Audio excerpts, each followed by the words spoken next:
Music, since its popularity, has always followed a structured business model. Even during the 18th century, composers such as Mozart seeks to commercialize and market their music to the general public. It is fair to say business model for making popular music is underestimated. It affects culture and change in society and helps define particular eras in history. For example, when you think of the 1950s, artists such as Elvis and the Beatles come to mind. And when you think back to the 1970s, bell bottoms, disco, and Saturday Night Fever come to mind. The business model made for the music industry bases criteria for artists' success partially on what was culturally popular at the time. For music to be popular and successful, there must first be an audience for it. Over the past few decades, music has split into many genres. Each of these represents an artist that is willing to spend money to hear or buy a particular artist's music. This helps artists to fill into music industry business model.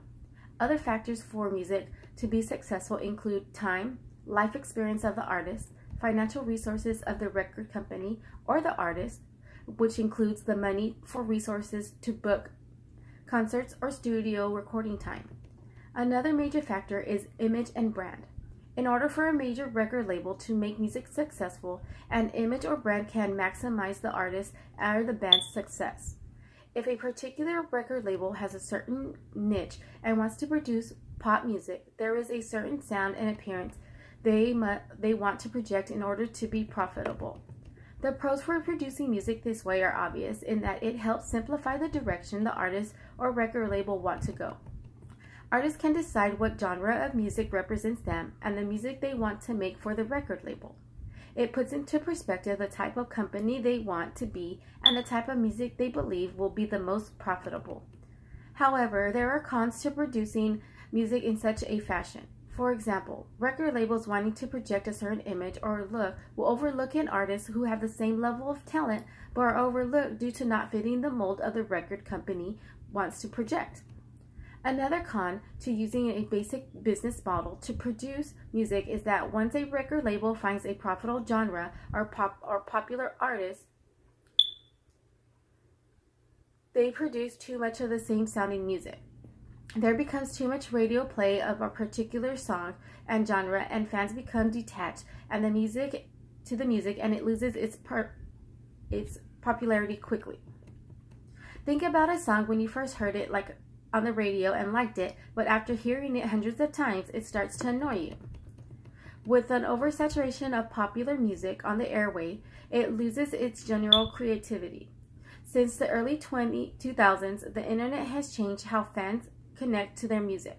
With YouTube, online music sharing, and file sharing programs, music has been more attainable in any time in history. This has allowed artists who are not popular or fit a particular image to get exposure to the general public. Many times these artists bring more talent than the artists who bring in the most profit for a record company but don't fit that said company's standards. Music has the power to affect different parts of our lives. Just as there are people with different characteristics and mannerisms in the world, there are different music genres, each with their own characteristics. Many times, music can cross boundaries that would not happen in many instances in life. Music has the power to uplift, but also has the power to offend with such vulgar and explicit language. There are many different reasons for vulgar and offensive music being produced. Sometimes it's just the shock value or the exposure of the artist and doesn't mean anything of real value. Sometimes the music is a reflection of the artist's life experience and a way to make a point through their music. Whatever the case, we have the obligation to protect the freedom of musical expression and not judge the artist or the person listening to this music. Just because they listen to this explicit music doesn't make them a bad person or make them want to do bad things. They might use this music to help them do different things like work out.